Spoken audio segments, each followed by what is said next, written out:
qui appartient la responsabilité d'agrandir l'intérêt sportif montréalais? Est-ce que ça appartient aux Montréalais ou ça appartient aux médias qui diffusent le sport? Ben, les médias, c'est une entreprise, c'est une compagnie. Donc, ils sont là pour faire de l'argent. Ils sont là pour vendre de la pub. Tu sais, c'est pas différent que d'un magazine, que d'une station de radio. Tout le monde est là pour vendre de la pub. Les affaires sont des affaires. Donc, si tu as des bonnes cotes d'écoute en diffusant les matchs canadiens, si tu as beaucoup de clics sur ton site web par rapport aux articles qui sont publiés, qui parlent de hockey, qui parlent du Canadien en particulier, c'est sûr qu'ils vont vouloir en faire plus, tu sais, dans le même optique. Parce que là, tu peux vendre ta publicité. C'est plus facile de vendre ta publicité. Fait que ça en vient à ça. C'est une question d'argent aussi. Là.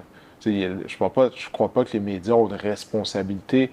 Ça serait bien parce qu'il y a des athlètes dans certains sports, je trouve que dont on ne parle pas, on devrait parler. Pas nécessairement juste sport professionnel, sport amateur. Il y a une boxeuse du nom de Tamara Thibault qui est championne du monde. Elle a gagné le championnat du monde des 75 kilos. Il y a peut-être un mois ou deux, là, je ne sais plus. Elle avait participé aux Olympiques l'année dernière. Je pense qu'elle avait perdu en quart de finale ou peu importe. Donc, elle est championne du monde. Et elle a gagné la médaille d'or aux Jeux du Commonwealth il y a 2 semaines. OK, wow, je savais même pas du tout. On n'est pas au courant de ça. Non, on n'en entend pas parler. Ouais. C'est championne du monde, amateur. On va en entendre parler quand? Lors des prochains Jeux olympiques. Puis là, soudainement, les médias vont se réveiller, puis là, ils vont mettre beaucoup de pression sur elle, parce que c'est tout pour ça. Puis là, si elle ne performe pas, là, les gens vont dire « Ah, ben elle a choqué. Alors qu'ils n'ont pas suivi pendant 4 ans. Donc, c'est ça. Il y a des athlètes, puis je suis sûr qu'il y a d'autres athlètes comme ça dans d'autres sports. Puis on n'en parle pas. Pendant longtemps, Georges Saint-Pierre, on n'en parlait pas là, dans les médias ici. Jusqu'à temps qu'il devienne au top de sa game, au top de son sport. Même quand il était au sommet, là, on n'en parlait pas tant que ça ici. Là, et puis il était reconnu comme un des meilleurs dans l'UFC. C'est un des meilleurs de l'histoire même. Là, il est très populaire en Asie, tout ça, aux États-Unis. Là, au Québec, d'où il vient, on n'en parlait même pas dans les médias. C'est comme ça que c'est fait. Puis je me pose la question, puis j'aime que tu dises, parce que je me demande aussi, est-ce que ça ne devient pas aussi la responsabilité du partisan? Parce que je veux dire, dans l'ère des réseaux sociaux qu'on a en ce moment, je pense qu'on peut pousser une équipe ou un Georges Saint-Pierre, puis le propulser à la télévision ou bien dans les réseaux sociaux pour qu'il se fasse, il y a une visibilité plus grande. Est-ce que maintenant c'est possible, plus que jamais? Les choses ont tellement changé là, dans les 10 dernières années. Est-ce que l'athlète a vraiment besoin de la télé pour être populaire? Je réponds avec cette question-là. Parce que maintenant, même si l'athlète n'est plus à la télé, mais avec les réseaux sociaux, avec le streaming, il peut avoir beaucoup de visibilité. Il y a des sports qui ne jouent pas vraiment à la télé, qu'on ne voit pas vraiment à la télé, mais qui sont devenus très populaires à cause de YouTube, à cause des réseaux sociaux.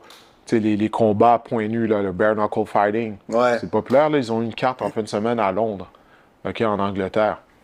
C'est un sport qui gagne en popularité. Puis à ma connaissance, il me semble que c'est pas diffusé sur aucun gros réseau, là, à moins que je me trompe. J'en ai jamais vu, jamais entendu parler. Non, mais peut-être c'est plus populaire en Angleterre, Mais moi, j'ai découvert ça à travers les réseaux sociaux. Je vois des vidéos passer. Je suis comme, mon Dieu, les gars, même pas de gants.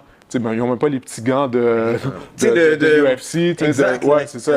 Rien. Exactement, non, rien. Là, à part, ils ont des bandages, mais c'est tout. Un sport d'homme. Les gars et filles qui se battent comme ça. Puis là, à un moment donné, j'ai trouvé ça sur YouTube. Ils ont leur chaîne YouTube. Là, c'est comme ils ont des chiffres. Ça. Ouais, c'est ça. Parce qu'il y a des gens qui sont intéressés par ça. Là. C'est un sport de combat extrême. Plus extrême que la UFC est. Est-ce que alors ça oblige les médias, on va dire les médias un peu plus traditionnels ou mainstream, est-ce que ça les oblige alors à changer un peu leur paradigme? C'est de voir, OK, bon là maintenant les athlètes sont capables d'être très populaires sans nécessairement avoir besoin de la télévision. Si tu regardes les Jake Paul, les Logan Paul, c'est sur YouTube qu'ils ont fait leur truc. Oui, c'est ça. Ça, c'est un autre exemple. Exact. Puis là, après, ils explosent. Est-ce que maintenant, Puis je te pose la question parce que tu es dans le domaine, mais je nous la pose aussi à tout le monde en même temps. Tu sais, la réflexion peut être faite par n'importe qui. Est-ce que ça oblige ou ça... Les médias doivent changer un peu leur paradigme puis se rendre un peu plus dans l'ère du numérique, dans l'ère du streaming, dans l'ère des réseaux sociaux pour être capable d'attirer plus de clientèle ou aussi être capable d'aller peut-être attirer un peu plus de revenus, générer un peu plus de revenus. Est-ce qu'ils devraient changer un peu leur... Définitivement, moi je crois que oui. Je crois que oui, oui, absolument, parce que c'est là que les gens ils sont. Tu sais, tu as toutes les informations que tu veux, tu les as dans ta poche, là, dans ton téléphone. C'est là que ça se passe. On est constamment sur nos téléphones. Tu as les notifications. Si tu veux mettre une notification, puis tu reçois la notification immédiatement s'il y a une transaction qui est faite et tout. Il faut avoir une présence sur les réseaux sociaux. C'est là que ça passe. Hein. Tu sais, puis au Québec, on est en retard là-dessus, je trouve. Que si tu regardes qu'est-ce qui se fait aux États-Unis, c'est comme s'il y a encore une vieille mentalité au Québec. On ne veut pas mettre le contenu nécessairement sur les réseaux sociaux. On espère que les gens vont regarder la chaîne de télé. Mais la réalité est qu'il y a de moins en moins de gens qui regardent la télé. Là, la télé conventionnelle, là, c'est plus qu'est-ce que c'était. L'ordinateur et la télé, c'est la même chose maintenant. Le téléphone et la télé, c'est la même chose maintenant. Donc, oui, absolument. Tu n'as pas le choix de mettre tes bras autour de ça, parce que c'est là que les gens y sont. Il y a plusieurs façons maintenant de regarder la télé. C'est pas juste assis dans ton salon devant ton téléviseur. C'est possiblement la dernière façon que tu regardes la télé maintenant. C'est très vrai. Mais c'est pourquoi qu'est-ce qui fait qu'on bloque? J'ai l'impression qu'au Québec, mais aussi on se compare aux États-Unis. Mettons qu'on compare... Parce que pourquoi je veux me comparer aux États-Unis, c'est que j'ai l'impression que culturellement également, c'est notre plus proche voisin. Qui n'est pas seulement en termes géographiques, mais même en termes de culture. Tu sais, au Québec, au Canada même, on a une culture occidentale. Puis à qui on ressemble le plus, c'est à nos voisins du Sud. J'ai un feeling. Ça dépend. Ça dépend. Pas à tous les États du voisin du Sud, mais... À la surface, parce qu'on porte les mêmes genres de vêtements, on écoute le même genre de musique, la nourriture est similaire. La mentalité est différente. OK. Debatable? Je suis prêt à débattre, mais... J'ai vécu, tu sais, j'ai vécu. OK. Ça a été un choc culturel quand je suis allé à l'université. Puis j'avais des amis qui étaient plus vieux, tu sais, qui venaient d'ici, sont allés à l'université aux États-Unis aussi. Puis, tu sais, ils m'avaient prévenu, mais de le vivre, de le voir, c'est complètement différent, là. Tu sais, c'est différent, là. C'est quoi la différence, la plus grande différence que tu as vue? Ben, la chose la plus frappante, naturellement, bon, je te donne un exemple concret. Je me souviens la première fois que je suis rentré dans la cafétéria. Puis c'était carrément, à gauche, il y avait des étudiants noirs. À droite, il y avait tous les étudiants blancs. Tu sais, c'est pas mélangé, là. Tu parles de ségrégation, mais la ségrégation n'existe plus, mais juste les gens, par eux, ils se mêlaient pas ensemble. Puis j'avais entendu parler de ça, mais de le voir, j'étais comme, wow, OK, c'est vraiment comme ça. Si je compare à la cafétéria où est-ce que j'allais au cégep du Vieux-Montréal, ça n'existe pas. Tout le monde se mélange, puis là, tu arrives là, puis c'est comme, wow. Oh, ben, je m'en vais à gauche. Je m'en vais à gauche. Aller. Ouais, c'est ça que je vais. Puis c'est ça. Puis ça, c'est un exemple parmi tant d'autres. C'est très différent. Puis c'est pas pour dire qu'ici tout est parfait, là, loin de là. Mais non, à la surface, oui, c'est vrai qu'on dirait qu'on est similaire aux Américains, mais c'est très différent. La mentalité. Quand tu creuses, ben, tu vois qu'est-ce qui se passe aux États-Unis. C'est sûr que à chaque fois qu'il se passe quelque chose aux États-Unis, souvent ça déteint sur ici. Il y a souvent des gens qui essaient de copier ou qui s'inspirent de ça également. Mais il y a une différence. Il y a une différence. Pour enchérir sur ce sujet, je pense que c'est le produit qu'on aime qui vient des États-Unis.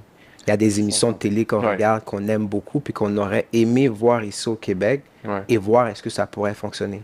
Des shows de débat ou bien juste des podcasts ou peu importe, tu vois que le produit aux États-Unis, il est intéressant, il est divertissant, il est frappant. T'as des personnes, t'as des personnalités qui sont complètement différentes dans le même milieu. Mais ici, j'ai plus l'impression qu'on est très conservateur, non seulement au niveau sportif, mais au niveau aussi des chaînes médiatiques. Fait que je pense qu'on veut avoir cette possibilité-là d'aller sur YouTube puis regarder un 3-4 minutes d'une vidéo, puis t'es intéressé, là, t'es diverti par la vidéo parce que l'animateur ou bien le panéliste, c'est pas qu'il crie, mais il est démonstrateur de sa personnalité. Mais malheureusement, ces choses-là, on ne les trouve pas sur YouTube, on ne les trouve pas sur aucun médium qui nous permette de pouvoir... Tu veux dire en français? On les En trouve pas? français. Ouais. En français. J'en vois pas, moi, personnellement, quand je fais des recherches, puis je vais regarder, exemple, un après-match des Alouettes, puis que tous les panélistes sont là, puis ils se laissent aller, puis ils discutent du match, et ainsi de suite, je le vois pas. Je suis obligé d'aller sur RDS, je suis obligé d'aller sur les sites comme ça pour pouvoir le voir.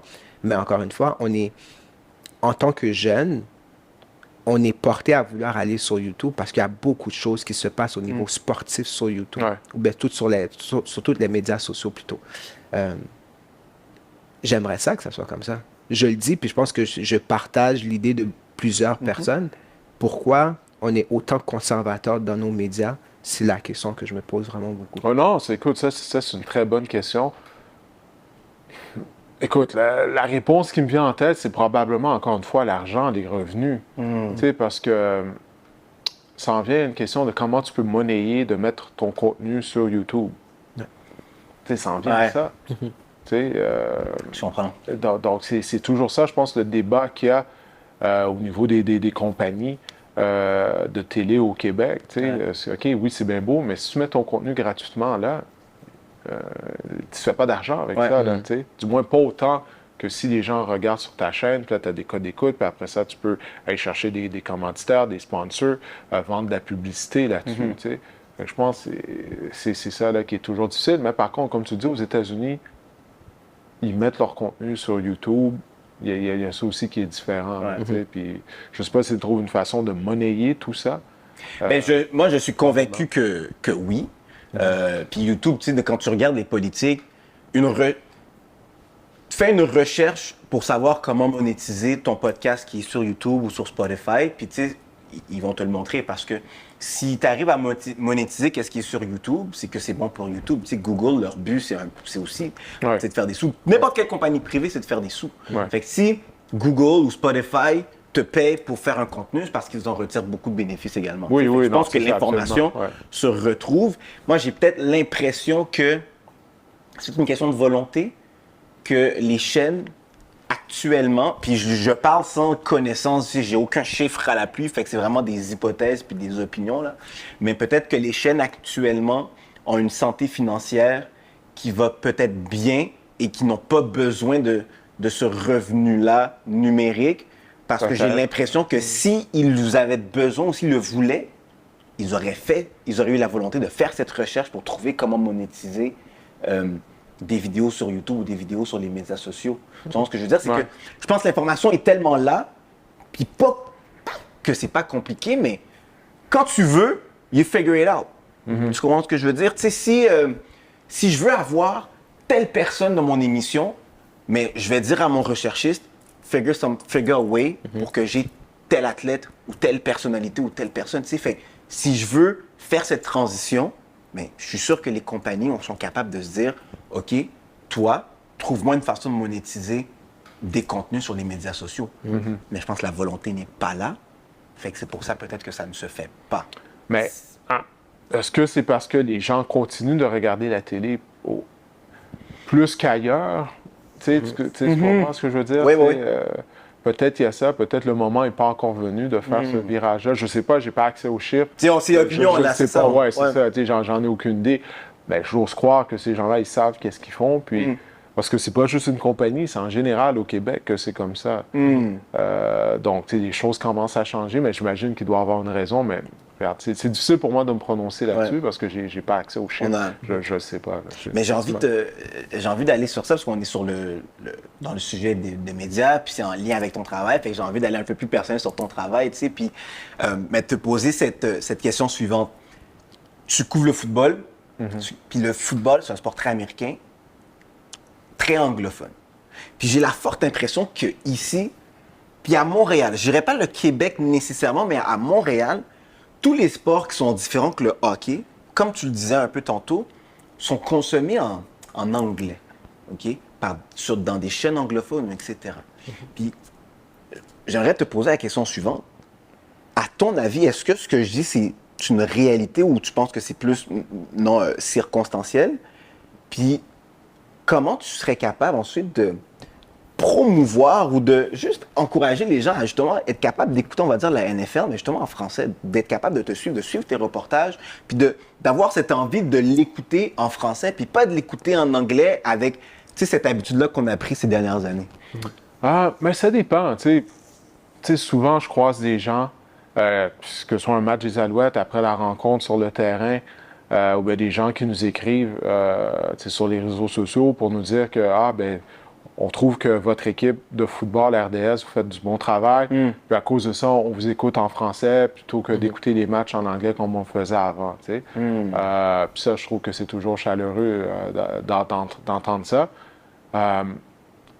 Puis tu sais, c'est comme s'il y a deux Québec. Tu sais, il y a la région métropolitaine où les gens sont plus habitués à entendre de l'anglais. Puis tu es en région où, généralement, les gens ne parlent pas anglais. Donc, pour eux, tu sais, puis je ne peux pas parler en leur nom, mais d'écouter les matchs en français, c'est peut-être plus un réflexe que quelqu'un tu sais, qui a grandi dans la région métropolitaine où la présence de l'anglais est beaucoup plus là. Tu sais, si tu vas au centre-ville de Montréal, bon, tu sais, c'est constamment en anglais, tu entends les gens parler, tu te fais servir en anglais, tu sais, c'est complètement différent, la mentalité est différente de cet aspect-là. Mais moi, je sais que ça me fait toujours chaud au cœur quand les gens me disent ou comme je te le dis, ils nous écrivent sur les réseaux sociaux pour nous dire qu'ils regardent le match parce qu'ils trouvent que notre équipe a fait un bon travail en français, puis qu'ils ne regardent pas les matchs en anglais, qu'ils préfèrent les regarder sur les ondes de RDS, puis même si on n'est pas sur place. Ça, je trouve que ça fait toujours chaud au cœur d'entendre ça, de savoir que notre travail, le travail de l'équipe est apprécié. Parce que l'analyse est bonne. Les commentaires que vous donnez sont excellents. Ouais.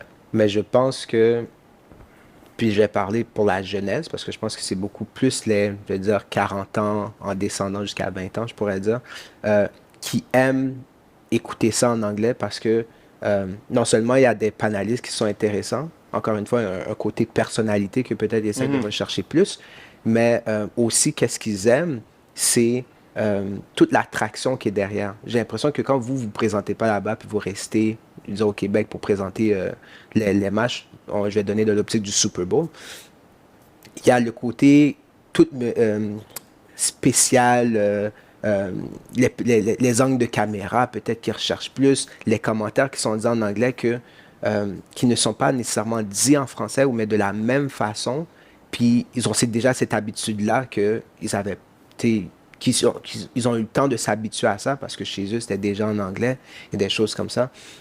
Moi, personnellement, je l'écoute en français. Parce que la plupart des personnes chez moi parlent en français. J'ai mes frères qui parlent en anglais, puis ils aiment ça parler, ils aiment ça l'écouter en anglais, mais je dis, tu sais, pour que tu aies un produit qui est local, puis que tu as des personnes qui peuvent t'expliquer la même chose qui est dit dans un pays, dans un autre pays, là, aux États-Unis, pourquoi pas encourager ces personnes-là? Pourquoi pas prendre le temps d'écouter les commentaires puis avoir la même satisfaction que tu aurais dû de l'autre côté, pardon. Puis je me demande pourquoi cet exercice-là n'est pas fait avec tout le monde, parce que j'en parle avec mes amis, mais leur réponse souvent, c'est le fait de j'aime comment c'est dit en anglais. Simplement ça. J'aime comment la présentation est faite en anglais. Moi, personnellement, je ne suis pas nécessairement d'accord avec ce propos-là, mais qu'est-ce que tu dirais à ces gens-là que eux autres, c'est dans la présentation, c'est dans le langage utilisé, le vocabulaire utilisé? Le langage utilisé, tu sais, c'est le même langage que nous, on utilise en français. Tu sais, nous, en plus, on fait un effort pour tout traduire dans la mesure du possible pour avoir un français clair, pas utiliser des anglicismes. Tant qu'on est capable, tu sais, on fait un effort. Tu sais, moi, je me souviens à l'époque, lorsque je regardais Pierre Vercheval, à l'époque, lorsque je travaillais derrière la caméra, moi, j'étais impressionné justement par le fait qu'il avait trouvé lui-même des façons de traduire des expressions. Tu sais, en langage de football, un bull rush, c'est un bull rush. Pierre utilisait la technique du taureau. Puis, lorsqu'il disait la technique du taureau, il disait après, c'est un bull rush. Puis il disait, c'est quand le joueur, tu sais, il rentre dans la poitrine du joueur de ligne à l'attaque, puis il le recule, tu sais, puis il décortiquait, il l'expliquait exactement c'était quoi, tu sais. Moi, j'ai toujours trouvé que c'était admirable de sa part, puis c'est devenu un modèle à cause de ça. Puis que lorsque j'ai commencé à travailler devant la caméra, Ben là, c'était comme un standard. J'étais comme, OK, ben si je veux faire ce travail-là, mais moi aussi, il faut que je suive dans les pas de Pierre, que je parle un français clair, faut que j'essaie de traduire les choses en français, de ne pas prendre la route facile puis de dire en anglais, tu sais. Ça devient une question de choix. Moi, je suis pas là pour tordre le bras à personne. Ouais. Mais tout ce que je sais, c'est que avec l'équipe qu'on a à RDS, l'équipe de football qu'on a, c'est que tout le monde est très préparé, tout le monde connaît bien son football. La majorité, tout le monde a joué pro ou a été repêché par une équipe professionnelle. Puis quand j'écoute les propos des gens, des analyses de qu'est-ce qu'ils disent des fois sur les réseaux américains, moi, personnellement, je trouve les analyses qu'on fait parfois sont plus profondes que les analyses qu'eux font. Mais il y a beaucoup de tape à l'œil dans la production américaine. C'est exactement ça. C'est une question de budget. Les budgets ne sont pas les mêmes. Ils ont beaucoup d'argent. Fait que le tape à l'œil, c'est ça que les gens, c'est ça qu'ils veulent. Bon, ben parfait, tu sais. Mais si tu veux quelque chose où il y a du contenu, où est-ce qu'on va t'expliquer les choses, moi, je ne crois pas qu'on a de la substance. Nous, on n'a pas à rougir du travail qu'on fait comparativement à eux. Qu'est-ce qu'ils font, surtout avec tous les moyens qu'ils ont là, à leur disposition. Eux, ils rencontrent les joueurs durant la semaine. Nous, on fait tout à distance. Puis, des fois, on est aussi bien préparé, sinon pas mieux préparé que certaines de ces personnes-là. Moi, je suis sûr et certain, là, on va prendre dans le réseau américain, prendre un Stephen A. Smith ou Marcus Smart, peu importe, puis mets un Pierre Vercheval à côté. Moi, je suis sûr et certain qu'un Pierre Vercheval, il ne sera pas impré. Tu sais, dans le débat, il n'y en a pas un qui va manger l'autre. Tu comprends? Je pense que les deux. En fait, si c'est du football, Pierre Vercheval va manger Stephen A. Smith. Normal. Parce que Pierre a joué au football toute sa vie. Pierre, Pierre avait il a eu une belle carrière universitaire à l'Université Western Ontario. Même, il y a eu des essais dans la NFL avec les Lions de Détroit et les Patriots à l'époque, si je me souviens bien. Il a gagné des Coupes Grey, il est au temple de la renommée du football canadien. Pierre a été dans le football. Stephen A. Smith, je l'adore. Stephen A. Smith, je l'adore. Mais Stephen A. Smith, quand il se met à parler de football, tu vois qu'il y a des lacunes. Mais je pense que c'est peu importe le sport. À un moment donné, surtout Stephen A. Smith, il touche à tous les sports, excuse-moi de t'interrompre. Mais c'est pas vrai que tu peux tout connaître de tous les sports. Je me souviens, lorsqu'à un moment donné, il s'était mis à parler de Dwayne Haskins à l'époque, dans le temps du repêchage, puis il dit « Dwayne Haskins a une carrière mobile qui peut courir. » Voyons donc. Dwayne Haskins a une carrière de pochette. Fait que c'est ça, tu sais.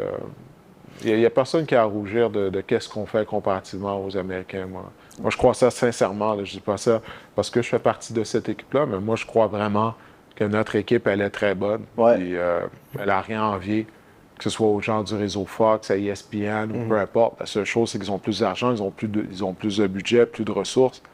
Mais nous, avec les ressources qu'on a, je pense qu'on livre quelque chose de similaire, puis des fois qui est même mieux qu'eux en termes de substance, comme on disait tout à l'heure. Ça devient, j'ai l'impression que c'est juste un spectacle, non seulement du côté médiatique, mais du côté sportif aussi, ça devient un trop gros spectacle. Puis j'aime ça comparer des fois le sport avec les arts. Je trouve que les émissions québécoises qu'on fait ici, les films québécois qu'on fait ici sont, pour moi, meilleurs que ce qui est fait aux États-Unis. Parce que les autres, comme tu as dit, ils ont beaucoup de budget.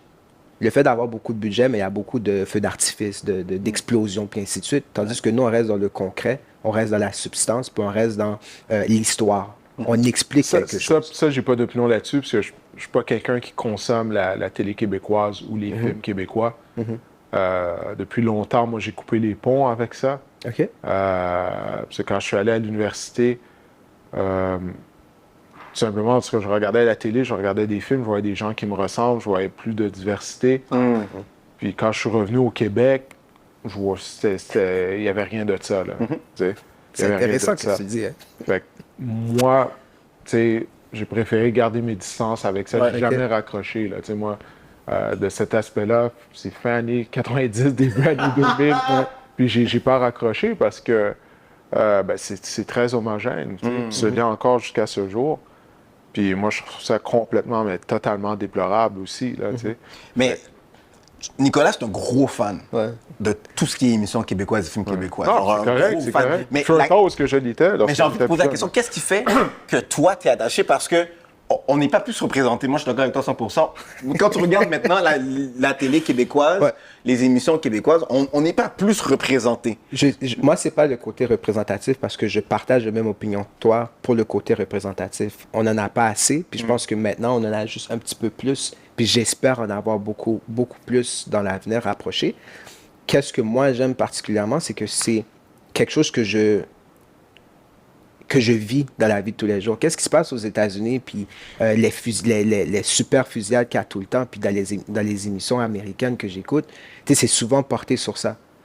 Puis moi, malheureusement, moi, ici au Québec, je ne le vis pas, ce rythme-là de vie que Oui, ça arrive, je sais que ça arrive dans certains quartiers, mais au rythme que ça arrive aux États-Unis, je ne peux pas me rapprocher de ça. Je trouve que les idées ou bien les histoires qui sont faites ici au Québec sont plus... me touchent plus, parce que j'ai l'impression que même moi, je pourrais vivre une situation comme ça, ou même moi, j'ai déjà vécu une situation comme ça, parce que je trouve qu'ils sont dans le vrai c'est une réalité qui est fictive. C'est parce que je sais que, tu sais, je vais donner un exemple, District 31, c'est une émission que j'aimais beaucoup, parce que maintenant c'est terminé, que c'est triste. Mais cette émission-là en particulier, malgré que c'était beaucoup dans la politique et ainsi de suite, il y avait des situations qui se passaient dans l'émission que j'étais comme, tu vois ça, Ça venait te rejoindre. Parce que... ça venait me rejoindre exactement. Pas du côté représentatif, mais du côté vraiment, qu'est-ce que je peux voir dans la vie de tous les jours, c'était là. Mais j'ai un très gros problème avec la représentation. Puis si je peux avoir cette plateforme-là pour le dire, je vais le dire. Comme toi, il y a un très gros problème là. Puis il faut que qu'est-ce que je vois à la télé représente le Montréal que je vois tous les jours. J'ai un puis très ça, gros mais tu problème ne avec vois ça. pas ça à la télé.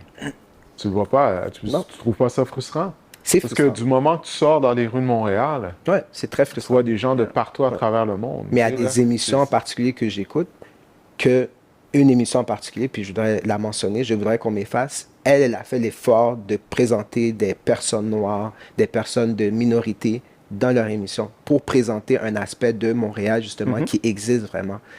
Puis shout out cette émission-là parce que c'est peut-être la seule qui met de l'avant, qui a mis de l'avant les personnes noires, puis en majorité aussi. Donc, j'ai bon espoir qu'il va en avoir plus. Si je me fais je veux pas dire l'avocat du diable parce que je suis d'accord avec vous 100%, mais juste pour the sake of discussion, right? Vas-y. Tu sais, tantôt, on disait, it's all about money. C'est une question d'argent. Les médias, c'est une question d'argent. Je vais là où l'argent est, un peu. Tu sais, je pense que c'est un peu la même chose aussi pour les émissions et le cinéma. Ils vont là où l'argent est.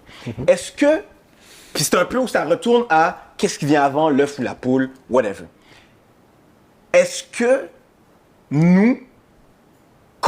est-ce que le fait que nous ne consommons pas beaucoup d'émissions québécoises, est-ce que ça fait en sorte qu'ils n'ont pas nécessairement besoin de nous représenter, vu que on n'est pas leur public cible. On n'est pas le public qui fait... Regarde, on n'est pas leur c'est simple. Lorsque tu ignores une bonne partie de la population, ben, tu ignores une bonne partie de revenus potentiels. Facts. Ils Très sont vrai. supposés être là pour faire de l'argent, comme on a parlé tout à l'heure. C'est Tu sais, vrai. tu regardes Netflix.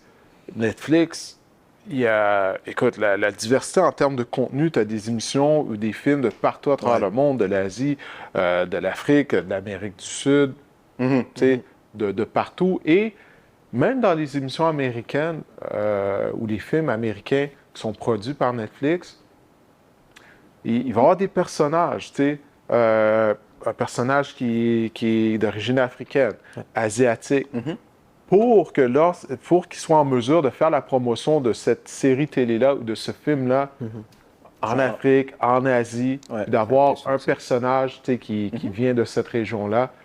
Puis là, ils peuvent faire la promotion autour de ce personnage-là. Avant, tu sais, il y a quelque chose d'attrayant pour partout. Tu sais. Donc là, ta source de revenus, ben, c'est pas juste des Blancs américains ou Blancs canadiens. Là tu parles, tu sais, ça devient international. Le visage du Québec change. Ça fait longtemps que le visage du Québec est multiculturel. Mais ça c'est pas représenté à la télé. Ça n'est pas représenté dans des films. Comme je vous dis, moi, ça fait longtemps que j'ai arrêté de regarder ça, puis il me semble que j'ai rien manqué, puis c'est de qu'est-ce que vous me dites, il y a rien qui a changé. C'est encore... Ben, c'est ça. Mais ça, c'est des gens qui pourraient t'amener des revenus additionnels que tu ignores complètement. Fait que tu es là pour faire de l'argent ou tu n'es pas là pour faire de l'argent? Effectivement. T'sais? Tantôt, tu parlais de région. Dans un des takes que tu as dit, tu parlais de région, puis je pense que c'est ça que la population... En fait, les producteurs vont toujours regarder plus parce que justement, ils ont tellement pas prêté attention aux minorités ou bien à la diversité qu'il y a ici à Montréal surtout.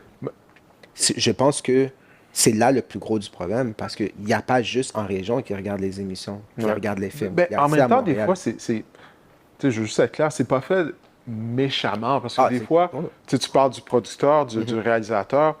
Écoute, peut-être lui, il vient justement là, il vient d'une région, puis il n'a pas grandi avec beaucoup de diversité autour de lui. Fait que des fois, les gens le réalisent même pas. Ouais. Tu sais, c'est pas fait de façon méchante. Des fois, ils le réalisent même pas. Je suis- Ils vont avec qu'est-ce qu'ils ont vu pendant toute leur vie, puis c'est ça qu'ils reproduisent à travers leur émission télé ou leur film. À un moment donné, il faut que tu aies une prise de conscience. Mais Si c'est ton émission se exactement passe là. à Montréal, tu sais, il doit avoir une certaine diversité. Je ne dis pas si tu fais une émission en région, puis dans une région où, je sais pas moi, en Côte-Nord, où je suis jamais allé sur la Côte-Nord, là, mais j'anticipe, j'ose croire, je crois qu'il n'y a pas beaucoup de diversité. Ouais. Bon, ben, c'est correct. Tu sais, là, si tu faisais une émission qui se passait sur la Côte-Nord, puis il y avait énormément de diversité, ça paraîtrait un peu bizarre. Mais quand l'émission se passe à Montréal, Il faut il n'y que en ça a soit. pas, ben ouais, c'est ça. Tu sais, Mais, et c'est là que je reviens un peu à ce que j'avais posé au début là, de l'entretien. La première question, c'est la responsabilité de qui, un peu, d'ouvrir les horizons, médias ou population, right?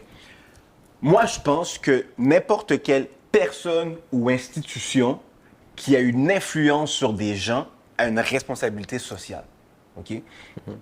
Moi, je pense, tu sais, un athlète, que ce soit un athlète du CF Montréal ou des Alouettes ou du Canadien, du moment qu'il y a des gens qui te suivent, tu as un pouvoir sur ces gens-là parce que comme tu sais, tu peux les influencer, donc tu as une responsabilité sociale. C'est pour ça que je considère souvent que ces gens-là ne peuvent pas... Tu sais, il y a des actions qu'ils font que si moi je le fais, j'ai une conséquence moins grande, mais moi je comprends pourquoi la conséquence elle est plus grande envers eux. Puis je pense aussi que les athlètes ont justement une obligation sociale d'avoir des comportements adéquats, right? Je pense que le média c'est la même chose. Un média a une influence énorme sur les gens qui le regardent et qui consomment. Donc, je pense que le média a aussi une responsabilité sociale d'éduquer puis d'inspirer un changement ou d'inspirer les gens. Donc, dans un monde idéal, c'est Oui. entièrement raison. Mais dans les faits, c'est pas ça. Tu sais, Ouais. dans les faits, les médias, puis c'est encore plus vrai maintenant, tout ce qu'ils regardent, ce sont les chiffres. Parce que, tu sais, c'est comme ça maintenant. Là. Tu sais, tout est basé sur les chiffres. Fait qu'il n'y a pas nécessairement cette conscience-là de devoir vraiment essayer les choses. Puis je ne sais pas si c'est un vrai désir non plus. Tu sais, ça en vient à ça aussi. OK. Faut qu'il y ait un vrai désir, un désir sincère. Tu sais, à l'été 2020, là, tu sais, c'est comme, OK, là, on semblait avoir espoir, là, que Ouais. peut-être les choses vont changer et tout ça, tu sais. Moi, On j'étais est en comme, déclin. on verra, le temps nous le dira. Là, on est rendu en 2022, 2 ans et demi plus tard, 2 ans plus tard. Il y a eu du progrès, bon, dans certaines choses. Tu vois, je vois certaines publicités où est-ce que maintenant, tu sais, il y a de la diversité. Puis quand je dis diversité, c'est pas juste d'avoir des Noirs. Mais tu sais, maintenant, tu vas avoir des publicités où est-ce qu'il y a des couples homosexuels, des couples de lesbiennes. Tu sais, ça représente plus La réalité la réalité, ouais, c'est ça, ouais. Ouais. Pas juste la réalité d'aujourd'hui, parce que même avant, c'était comme ça, C'est vrai. c'est juste que ces groupes-là n'étaient pas représentés, tu sais, que ce soit dans les publicités ou tout ça, tu sais. Donc, il y a eu une certaine amélioration, mais il y a beaucoup de pas encore qui doivent être Mais alors, franchis, là. on fait quoi alors? Parce que, ultimement, mon souhait, je dirais si mon souhait, c'est qu'il y ait une représentation acceptable de la diversité. Si on sait maintenant que tout est à propos d'argent puis qu'on va aller suivre là où les chiffres sont, qu'est-ce que nous, on peut faire en tant que membres des groupes de diversité, des groupes minoritaires, pour être capable de faire voir à ces grandes institutions-là que, hey, il y a de l'argent avec nous? Ben, en fait, c'est de produire nous autres mêmes notre Il y contenu. a ça. Ça, Tu sais, Ah. c'est pas d'essayer là, de convaincre les gens. Les gens vont faire ce qu'ils veulent, anyway. Puis c'est drôle que tu poses cette question-là, parce que j'écoutais un podcast plus tôt aujourd'hui où est-ce que Idriss Elba était se faisait interviewer. Pas mal la même question lui a été posée. Là, ouais, j'ai écouté ça il y a quelques heures de ça. Ouais, c'est ça. Puis c'est ça qu'il disait, puis il avait raison. Tu sais, il faut commencer à produire nous-mêmes nos émissions. Tu sais. Donc c'est ça part de nous. Tu sais, puis si tu as ta maison de production à toi, tu peux produire ton émission à toi après, tu sais. Plutôt que de devoir attendre que quelqu'un te donne l'opportunité ou d'aller tenter de convaincre quelqu'un.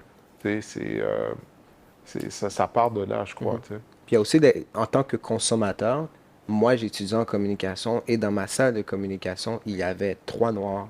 Il y avait très peu de personnes de diversité différentes. Donc, allons dans les études, mettons-nous notre pied là-dedans, puis après ça, on va aller frapper aux portes, et puis, OK, c'est comme ça que ça va se passer maintenant. Ça c'est tellement un excellent point que tu amènes. Tu sais, parce que j'avais parlé avec quelqu'un d'un cégep, j'avais parlé de son programme de communication, ça il y a 2 ans de ça.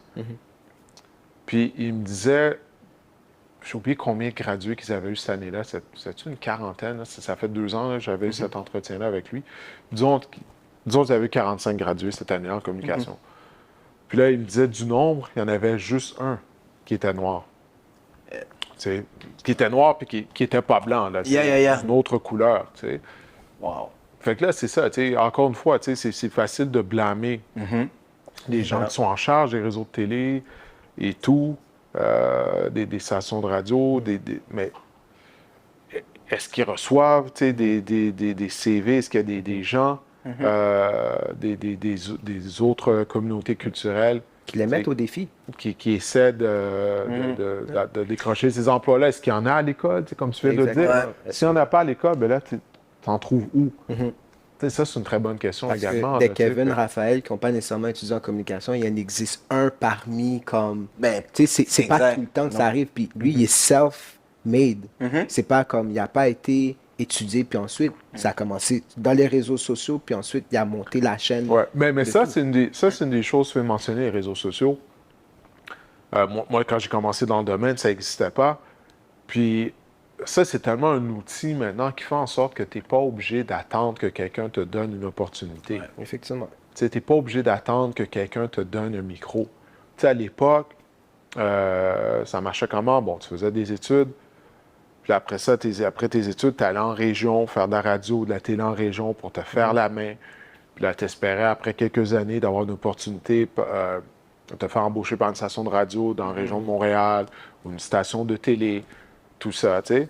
C'est comme si tu passais par le club école, la Ligue américaine, d'une certaine façon, tu sais.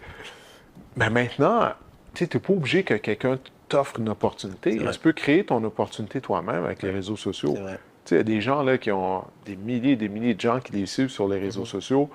Puis ils n'ont pas besoin de cette grande chaîne-là. Non, ce que tu as besoin, c'est de ton téléphone. C'est ça la beauté de la chose. Puis c'est ça que je dis souvent aux jeunes. Lorsqu'ils me disent, j'aimerais ça travailler dans le domaine où tu travailles, ou j'aimerais ça être reporter comme toi, ou animateur, je dis, écoute, attends pas.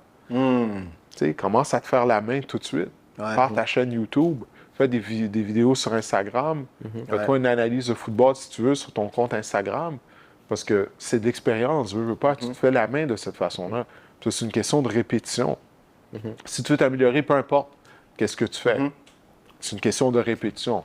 Puis c'est comme ça que tu t'améliores. Donc maintenant, tu n'es plus obligé d'avoir quelqu'un qui va te donner un micro. Le micro, tout le monde, là, n'importe qui là, peut aller sur Instagram, faire un live sur Instagram, sur Facebook, peu importe, faire une publication sur TikTok, peu importe, YouTube, n'importe qui peut le faire maintenant. Ça, c'est la beauté de la chose. Puis comme tu dis, là, comme ça, tu peux être quelqu'un même qui va créer son opportunité elle-même. Peut-être quelqu'un qui va te remarquer ou...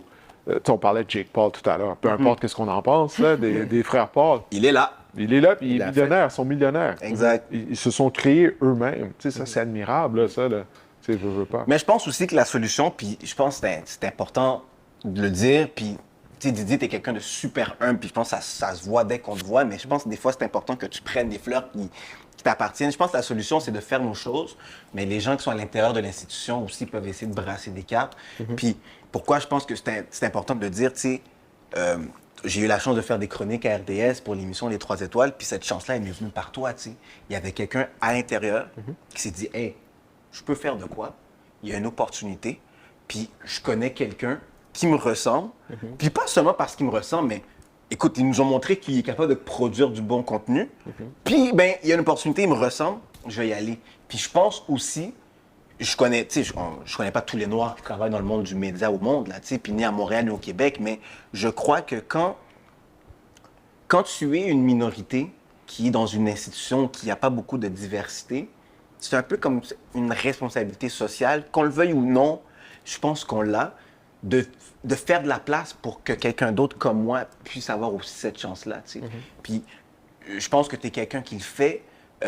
Tu me l'as fait pour moi, puis toute l'équipe, là, je veux dire, comme on a, tu sais, beaucoup de choses qu'on a, là où on est présentement, c'est beaucoup aussi grâce à ce que tu nous as créé, tu sais, la possibilité que tu nous as donnée, fait premièrement. Tu as tendu la main. C'est ça, voilà. exact. Ben, vous êtes talentueux, tu sais, c'est comme tu l'as dit, tu sais, c'est pas parce que je suis noir, parce que toi, t'es noir. Là, j'ai dit, ah man, ce gars-là, ça serait le fun qu'il y ait une opportunité. Tu sais, j'ai regardé ton émission sur Facebook, puis j'ai vu le travail que vous faisiez. Puis la qualité également, tu sais, de l'émission que vous produisez. Puis je me dis, hey, c'est bon. c'est bon. Simplement, tu sais, c'est ça, là, tu sais. Là. Puis je regardais en tant qu'animateur, posais des bonnes questions et tout. Je me disais, OK, ils sont capables de faire la job. Tu sais. Puis, tu sais, je pense que c'est ça qu'on a besoin. Il faut qu'on soit partout, pendant tous les fronts. Puis pas seulement les Noirs. Tu sais, là, on est 3 Noirs qui parlent, mais je pense que ce message-là est bon pour n'importe quel groupe minoritaire qui veut faire sa place. Il faut que tu produises. Faut que comme vous avez fait, tu sais. Exact. C'est ça que je parlais tout à l'heure, tu sais, de produire nous autres mêmes certaines choses. C'est ce que vous faites, c'est ce qu'on fait présentement. Exact. Tu sais, c'est ce que vous faites depuis des années. Vous avez votre émission, puis vous produisez votre contenu 100%. vous-même. Tu sais, c'est par là que ça passe. Puis ça en vient, qu'est-ce que je disais tout à l'heure. Tu sais, maintenant, avec les réseaux sociaux, tu sais, votre émission était sur Facebook à l'époque et tout. Tu sais, vous n'avez pas eu à attendre après une chaîne de télé, tu sais, pour avoir une opportunité. Vous avez créé votre opportunité. Tu sais, c'est d'aller de l'avant parce que ça n'existait pas il y a 15 ans, il y a 20 ans. Puis là, c'est de profiter du fait que n'importe qui, tu sais, avec son téléphone maintenant, tu peux filmer et avoir quelque chose de très bonne qualité qui peut aller en monde. Fait que c'est d'en profiter puis de le faire. Tu sais. Puis on le voit, là, il y a combien de gens qui font une fortune sur les réseaux sociaux, puis il y en a qui n'ont même pas vraiment de talent. Tu sais, là. Les réseaux sociaux, c'est juste à cause de leur apparence physique ou peu importe. Tu sais, mais ça fonctionne, ça marche. Donc, c'est d'aller de l'avant parce que les opportunités sont là. Tu sais. J'ai une question par rapport à tes années de profession au niveau médiatique. Tu t'approches de 20 ans, à ce que j'ai lu. J'ai peur que je lis bien, là, mais tu t'approches de 20 ans de carrière en télévision. Quelqu'un, tu vois, tu mets son âge dehors. Pourquoi tu fais ça? Non, c'est good. Black don't crack. Black don't crack. Après toutes ces années-là, c'est quoi la chose que tu as le plus appris et comment tu fais pour te réinventer année après année? Je pense de se réinventer, tu sais, c'est une question de... Il faut que ça vienne de ton fort intérieur, tu sais, de ne pas être satisfait, de ne pas croire que justement, OK, je suis arrivé, puis là, c'est bon, puis là, j'ai pu à me dépasser. Parce que, ben, premièrement, je trouve que c'est plate, carrément, tu sais, de tout le temps faire la même chose, tout le temps... Tu sais, je veux pas, il y a une certaine routine dans qu'est-ce que je fais, tu sais. Tu sais, mon pain, mon beurre, c'est la couverture des Alouettes. Bon, il y a une certaine routine. Je vais aux entraînements, je fais mes reportages sur les entraînements, sur les actualités de l'équipe. Puis à la fin de la semaine, il y a un match qui est joué, tout ça. Tu sais, il y a une certaine routine là-dedans. Mais c'est toujours d'essayer d'en faire plus. Tu sais, moi, j'essaie à tous les ans, à la fin de mon année, de me dire, OK, est-ce que j'ai fait quelque chose que j'ai pas fait l'année d'avant? Tu sais, d'essayer d'en faire un peu plus. Tu sais, je me souviens, la première année que j'avais commencé mon podcast, tu sais, là, j'étais comme, OK, cette année, tu sais, j'ai commencé à faire un podcast, ça, c'est cool. Tu sais, d'en faire un peu plus, puis de créer ces opportunités également, là, aussi, là, tu sais, ça en vient à ça, tu sais, d'en vouloir plus, parce qu'il y a plusieurs opportunités qui sont là. Mais c'est de ne pas être satisfait, de ne pas croire qu'on est arrivé, parce que la réalité, c'est qu'il n'y a pas de fil d'arrivée, tu n'es jamais arrivé. Tu sais, il n'y a pas de fil d'arrivée. C'est comme ça à tous les jours, là. Si tu t'entraînes, si tu arrêtes de t'entraîner pendant un mois, mais là, tu fais du recul. faut toujours que tu continues. Ouais. Puis il n'y a jamais un moment où tu vas dire, OK, c'est assez. Non, il n'y en a pas de fil d'arrivée dans la vie de tous les jours. Il faut toujours que tu recommences. C'est un éternel recommencement. C'est la même chose dans le sport. Le Canadien peut gagner un match. Je vais prendre un autre exemple, c'est le Canadien gagne pas souvent. Mais, tu sais, les Alouettes, bon, tu vois, ils avaient battu les Blue Bombers de Winnipeg il y a 2 semaines. Les Bombers étaient invaincus. C'était leur première défaite de la saison. Comme Danny Machocha a dit après le match, c'était juste un match. Ça a recommencé la semaine d'après. Là, pour la première fois de l'année, ils ont gagné 2 matchs de suite. Ils ont battu les Tiger Cats. Tu sais, c'est un éternel recommencement. Là. C'est bien beau qu'ils ont battu la meilleure équipe de la Ligue. Mais s'ils avaient perdu à domicile contre Hamilton, ça aurait été... Tu sais, c'est comme ça aurait été pour rien, cette belle victoire-là de la semaine précédente. Ouais. Fait que c'est ça, la vie de tous les jours. C'est de recommencer à chaque jour, dans la vie de tous les jours, puis dans notre vie professionnelle. Bon. Là, j'ai une vraie question pour toi, là. Ça, c'était le prémisse. OK. Non, mais OK. parce que t'as le genre de... Ça me fait presque été un peur, là. T'as été un joueur de football, right? T'as vécu des situations sur le terrain, des petits gourmets par-ci, des petits gourmets par-là, mettre quelqu'un par terre. Quand là, je ne me souviens pas c'est quoi le nom du joueur, mais le joueur t'avait vraiment mal parlé. Là. Il était fâché après une défaite. Je pense que ça s'est passé l'année dernière ou il y a 2 ans de ça. Ouais, l'année dernière, c'est Vernon Adams à Toronto. Il t'avait vraiment mal parlé. Moi, je veux savoir, là, en tant que joueur de football, là, quelqu'un qui te parle comme ça, comment tu réagis? Ben, écoute, tu sais, moi, je suis là pour travailler. Tu sais, je pose une question aux joueurs, question qui était légitime, qui était très simple, question que j'ai posée plusieurs fois. Mais la question que j'avais demandé, c'est sur une interception, qu'est-ce qu'il avait vu, tu sais, qu'est-ce qu'il avait fait qu'il avait décidé de prendre cette décision-là, de lancer le ballon. Puis ça ne l'a pas plu. Mais en même temps, je comprends que parce que quand tu poses des questions aux joueurs, les joueurs viennent de quitter le terrain. Tu sais, ils n'ont même pas eu l'occasion d'aller dans le vestiaire, avoir un 10-15 minutes, tu sais, pour prendre contrôle de leurs émotions. Tu sais, ça peut arriver des choses comme ça. Tu sais, je me souviens plus tôt cette saison, encore une fois à Toronto, David Côté, le batteur des Alouettes, avait raté une tentative de placement qui aurait donné la victoire aux Alouettes vers la fin du 4e quart. Puis c'est un botté d'une 20aine de verges, là, tu sais, là, puis il l'a raté, puis là, tout le monde était surpris. Littéralement, moins de 2 minutes plus tard, là, le match est terminé. Puis là, je m'en vais le voir, tu sais, pour poser des questions. Puis tu vois, ça ne tentait pas.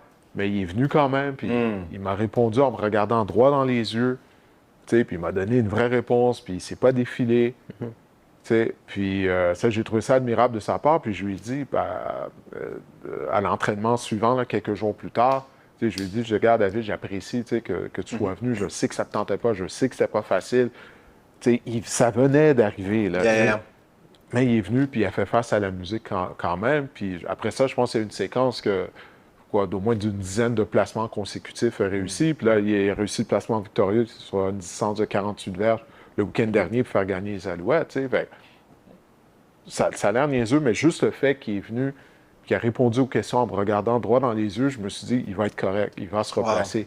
Il m'a démontré du caractère. Puis dans le cas de Vernon Adams, ce qui s'est arrivé, c'est comprenable. C'est comme je te dis, le match vient de se terminer. Tu sais, si tu as eu une mauvaise journée au travail, il n'y a pas quelqu'un qui va venir te poser une question immédiatement après, là.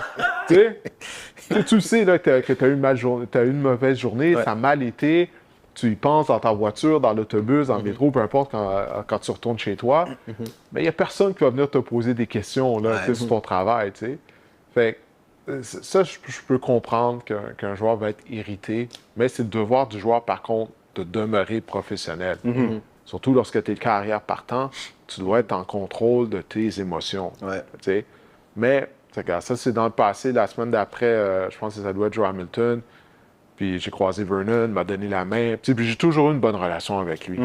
Fait que c'est pour ça que je suis comme, est-ce que je vais laisser ce moment-là ruiner la relation que vous avez bâtie ensemble? Depuis des années. Je me souviens, quand Jim Pop avait complété une transaction avec les Lions de la Colombie-Britannique pour l'amener ici, pour acquérir ses droits.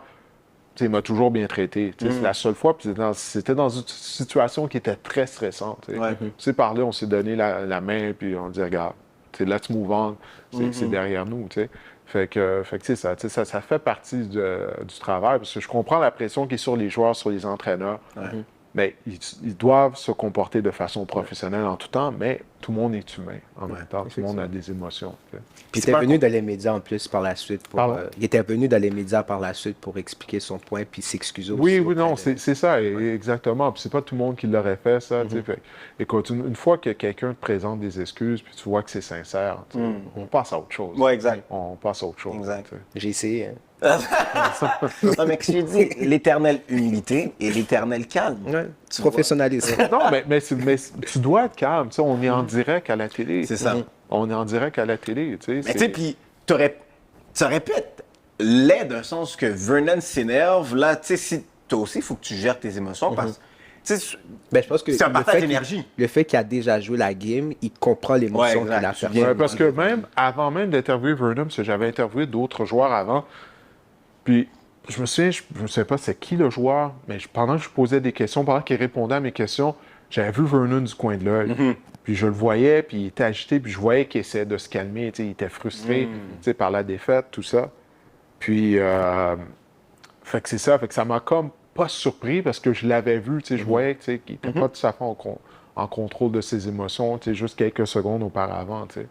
Mais encore une fois, tu sais, c'est un événement, c'est circonstanciel. Non, c'est ça, tu sais, puis il est venu, il s'est excusé, il m'a donné la main, tu sais, oui, comme on dit en anglais, we hug it out. Yeah. Puis c'est choses du passé, parce que comme je te dis, le gars m'a toujours bien traité avant ça, puis depuis ça, il m'a toujours bien traité, puis il est humain, tu sais, c'est comme tout le monde, puis comme je te dis, moi, j'aimerais pas ça, là, une journée que je gaffe en ondes, tu sais, que je bafouille, puis après ça, qu'on vienne me poser une question. Ouais, ton intervention au troisième quart, là, ouf! Tu sais, là, c'est comme... J'aimerais pas ça non plus, là, tu sais, de devoir rendre des comptes, mais ça fait partie de leur métier, par contre, aux athlètes professionnels, tu sais. Ouais, c'est ça. Au moins, toi, il s'est énervé une fois, mais au moins il répond. Puis après, tu as Marshall Lynch que lui va dire next question, next question. Il va juste être là pour être là. Tu sais, fait qu'au moins, il vient puis il répond au beat. J'ai le choix parce qu'il y avait plein de sujets qu'on voulait venir avec toi. Il y avait le sujet de Tom Brady, mais je commence à être un peu tanné de parler de Tom Brady parce que, Tom Brady, c'est Tom Brady. Ça fait pas de sa retraite bientôt, là. Qui sait? C'est ça. Moi, je ne crois plus. Ça fait 10 ans qu'on dit ça. Le clip, ça fait longtemps qu'on l'attend. Il n'y arrive pas. Mais récemment, j'ai vu une vidéo, peut-être tu l'as vu, celle de Chad Johnson qui parle de la CFL. Oui. Puis un moment, j'en parlais à des amis. Je vais pas dire leur nom parce que c'est méchant ce qu'ils ont dit, son fait qu'on va garder ça anonyme. Mais j'en parlais à des amis.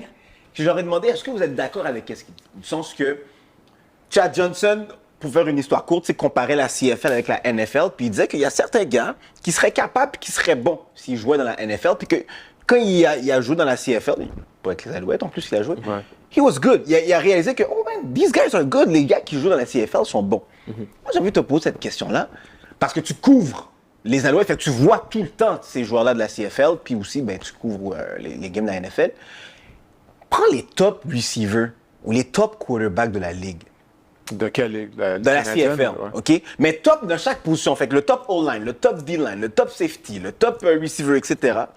Est-ce que tu serais du même avis de Chad? Est-ce que tu dirais que les meilleurs de leur position de la CFL seraient capables de bien performer dans la NFL? Bien, ça dépend de quelle position, parce que c'est un football qui est différent. Le football à 3 essais, c'est les secondaires de ligne dans la Ligue canadienne, étant donné qu'il y a juste 3 essais, le jeu est beaucoup plus axé sur la passe. Les secondaires de ligne sont petits. Donc, ils n'auraient pas de gabarit pour jouer dans la NFL, autant que certains des secondaires de ligne dans la NFL ne pourraient pas jouer dans la Ligue canadienne parce qu'ils sont trop gros. Ils ne seraient pas nécessairement assez mobiles, assez agiles. Bien que le football de la NFL ressemble de plus en plus à celui de la Ligue canadienne parce que au cours des 15 dernières années, on a changé beaucoup les règlements afin de favoriser le jeu aérien dans la NFL. Là, tu vois, si tu regardes les statistiques des carrières comparativement à il y a 20 ans, je me souviens, là, il y a une époque, il n'y a pas si longtemps, tu sais, quand une carrière passait pour 4000 verges en une saison, c'est comme « wow! » Puis maintenant... C'est casual. Ouais, si tu es partant pendant les 17 matchs, en plus de ça, il y a un match de plus, tu es supposé atteindre les 4000 verges, puis pratiquement les 30 passes de toucher. Là, je me souviens d'un temps, il y avait peut-être un carrière ou deux qui atteignaient les 30 passes de toucher en une saison. Fait que ça a tout changé. Les stats des receveurs aussi ont complètement changé. Si Jerry Rice jouait en ce moment, il gagnerait 2500 verges par saison. Si Dan Marino jouait présentement, il passerait pour 6000 verges par année. Là, c'est sans exagération. Là, fait qu'on On a fait La game a changé. Ouais. Exactement. Mais pour revenir à ta question, c'est ça. Qu'est-ce qui fait la différence, selon moi, selon mon humble avis, quand tu parles des joueurs NFL contre les joueurs de la Ligue canadienne, c'est que dans la NFL, tu sais, t'as les freaks, là. T'es DK Metcalf, qui est 6'4", 2'20", puis qui court en 4'3". Les super vedettes, t'en as dans chaque équipe qui sont des athlètes phénoménales que tu ne retrouves pas dans la Ligue canadienne. Mais une fois que tu enlèves ces joueurs-là, là, Josh Allen, qui est 6'5", 2'40", puis il court, il a un bras canon. Mais une fois que tu enlèves ces athlètes-là, les autres, là, c'est un niveau très similaire à celui de la Ligue canadienne. Puis à chaque année, tu as des joueurs de la Ligue canadienne qui vont jouer dans la NFL, des joueurs qui étaient dans la NFL qui viennent jouer dans la Ligue canadienne. T'sais. Mais c'est deux types de football qui sont différents. Mais comme Chad Johnson l'a dit, le nombre de places sont limitées dans la NFL. Fait que tu as bien des joueurs qui pourraient jouer dans la NFL, mais qui se retrouvent ici. Parce qu'il y a un nombre limite de joueurs que tu peux garder.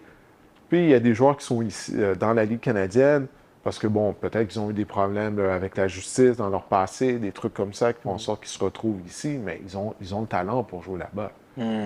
Parce qu'il ne faut pas t'oublier là maintenant, bon, la USFL a recommencé aux États-Unis, la XFL va recommencer en 2023, va reprendre ses activités pour la troisième fois. Puis là, ils vont se battre pour le même bassin de joueurs qui vient jouer dans la Ligue canadienne. Mais pendant très longtemps, ces ligues-là n'existaient pas. Donc, les joueurs qui n'étaient pas capables de se tailler une place dans la NFL, c'est dans la Ligue canadienne qu'ils venaient. C'était la deuxième meilleure ligue de football au monde. Là. Ça l'est encore présentement. On va voir ce qui va arriver avec la USFL, la XFL. Mais c'est du très haut calibre de football qui est joué. Là. Tu compares avec la MLS, Didier Drogba est venu jouer ici en fin de carrière. En fin de carrière, il n'y a plus de genoux. Dans son premier match, il réussit un tour du chapeau. Ouais, il domine. Ouais, il domine. Ouais, il domine. Prends un joueur NFL fin de carrière, mets-le dans la Ligue canadienne de football, il va pas dominer. Non, mais c'est ça. Puis là, tu sais, moi, à part ça, poser des questions là, sur la qualité du jeu de la MLS. Tu sais, ou bien c'est il y avait un autre joueur qui était venu, un autre joueur vedette, puis tout de suite, c'est Ibrahimovic, je crois. Puis, tu sais, il avait dominé, immédiatement dès qu'il est arrivé. Donc, c'est pas la même chose quand les joueurs de la NFL viennent ici. Là, bon, Chad Johnson, la position de carrière chez les Alouettes, là, c'est atroce à ce moment-là. Puis Johnson, quand tu le voyais courir ses tracés de passe, il était encore bon. Et il était encore bon. Là, on le voyait lors des entraînements, tout ça. Il restait encore du jus, comme on dit. Juste que les Alouettes, à ce moment-là, n'avaient pas de carrière pour lancer le ballon, vraiment. J'aurais aimé ça le voir jouer avec un meilleur carrière. Il aurait pu réussir des belles choses en Ligue canadienne. Oui, il a entièrement raison. Il a entièrement raison. Il y a plusieurs joueurs dans la Ligue canadienne qui seraient capables de jouer dans la NFL. Ce qui serait des super vedettes dans la NFL? Non. Pour être partant, de jouer, contribuer, ça, il n'y a aucun doute là-dessus. Je pense qu'on a une appréciation péjorative peut-être de la Ligue canadienne de football. Peut-être parce que, justement, la NFL, c'est beaucoup plus du gros tape à l'œil. Quand tu regardes un match dans la NFL et un match de la Ligue canadienne, en termes de production dramatique, là, quasiment, je te dirais. Gros noms aussi, là. Ouais, mais tu sais, oui, beaucoup de gros noms, très vrai. Mais juste la présentation visuelle, c'est très tape à l'œil. Fait que peut-être que c'est ça qui fait que... C'est un gros spectacle. C'est un exact. gros spectacle. Les stades sont plus gros. Il y a plus de gens. Il y a beaucoup plus de tape à l'œil, mais le problème de la Ligue canadienne, c'est jamais, pour moi, ça n'a jamais été le talent. Le talent, il a toujours été là. Là, bon, position carrière, là, c'est un peu un creux de vague, là, présentement. On va voir si ça va se replacer au fil des ans. Mais ça n'a jamais nécessairement été le produit sur le terrain. C'est ça. Il y a des gens qui dénigrent la Ligue canadienne et tout. C'est leur droit. Mais c'est pas à cause des joueurs. C'est pas à cause des joueurs, c'est pas à cause du coaching, c'est pas à cause des gens des opérations football. C'est ça. La NFL, c'est gros. C'est une grosse machine. Il y a beaucoup de tape à l'œil, comme tu dis, alors que du côté de la Ligue canadienne, point de vue marketing, ça fait longtemps que ça traîne la patte, puis ils ne trouvent pas de solution. Fait qu'il y a ça là, qui n'aide pas la cause. Mais pour ce qui est du produit sur le terrain, ça a toujours livré la marche. Le produit est là. On va devoir réinviter Didier parce que là, maintenant, j'ai besoin Didier a dit, c'est pas ça, c'est pas ça, c'est pas ça, mais t'as pas dit c'est quoi. Tu comprends? J'attends ce moment. J'attends le moment, mais ça, on va garder ça pour un next episode. Didier, Parfait. merci tellement d'avoir accepté de venir. Comme je disais, tu sais, un peu tantôt, pour moi, tu es vraiment quelqu'un qui est en train de faire changer les choses au niveau de notre représentation, puis au niveau de la représentation des gens dans le monde des médias, dans le monde de la télé. Non seulement parce que tu crées des chemins pour nous, mais aussi parce que tu es un excellent modèle devant la caméra, irréprochable. Ton français, comme on le disait tantôt, excellent. T'es dans le top de ta game, vraiment, je trouve. Fait que vraiment, c'était un honneur pour nous de t'avoir chez nous. Fait que merci beaucoup d'avoir accepté là de... Ben écoute, merci de m'avoir invité. Là. Ça faisait littéralement des années qu'on Guys! essayait. Ouais, Si je vous montre les textes, C'est avec Didier, incroyable. si je vous montre la Ça remonte à quelle année, là, tu sais? Ouh, mais Écoute, attends, c'est... c'est avant la pandémie, là. Avant J'ai la changé pandémie. mon téléphone. Donc, ouais. 2018. 2018. 2018. Ben Wagen a commencé en 2018. Didier nous a suivis dès la création. Et dès 2018, on essaye. On est en 2022. Ouais. Ben, on a eu la pandémie qui n'a pas aidé aussi. Vrai, Ouais. enlève 2 ans. On Ouais. a réussi. Enlève 2 ans. Mais on a réussi. Donc, merci beaucoup. Ben, ça me fait plaisir. Ça me fait plaisir. Merci de m'avoir invité. Un modèle vraiment à la télévision, puis comme les grands mots haïtiens aiment faire, là, c'est quand ils te voient à la télévision, là, ils restent là à parler de toi, à regarder, là. Toi, j'aime ce garçon-là, il parle bien. C'est les commentaires que ma mère me passe souvent quand il te voit à la télévision. Donc, merci. Merci d'être un exemple pour nous, puis aussi merci de comment tu te présentes devant la caméra. Je pense que c'est quelque chose qu'on devrait tout, un modèle devant la caméra qui est très respectable. Ah, Donc, ben écoute, merci j'apprécie. pour les compliments. Tu sais.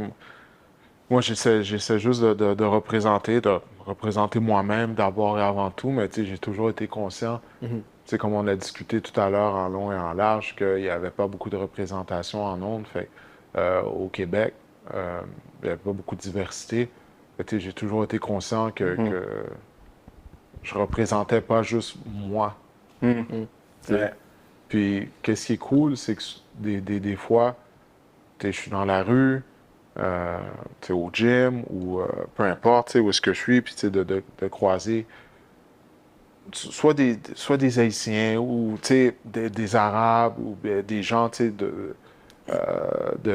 des communautés culturelles, puis tu sais, quand ils vont de mots chaleureux, tu sais, comme tu viens de le faire, tu sais, ils disent « Ah, on aime ça qu'on te voit en ondes, tout ça, tu sais, tu fais du bon travail. » Tu sais, ça fait toujours chaud au cœur. Puis ça donne une petite motivation de plus. Je dirais une grande motivation, pas une petite motivation. Ça donne une bonne motivation de plus des fois, tu sais, quand je suis pas trop certain, puis là, je me dis, ah non, tu sais, ces gens-là, ils me regardent. Tu sais, l'autre jour, après le match des Alouettes, j'ai pris des photos avec des gens, tu sais, puis il y avait un gars, tu sais, c'est un Haïtien et tout, tu sais, puis il me disait à quel point il était fier de me voir, tu sais, puis à l'écran, puis c'est ça. Ça fait toujours chaud au cœur, là, Yeah. tu sais, lorsque ça arrive, là, lorsque tu sais, c'est des gens de ta communauté qui disent ça. Tu sais, que ce soit n'importe qui te le dit, ça fait toujours chaud au cœur, mais il y a un extra. C'est quand c'est des gens de ta communauté, ça, il n'y a aucun doute là-dessus. 100%.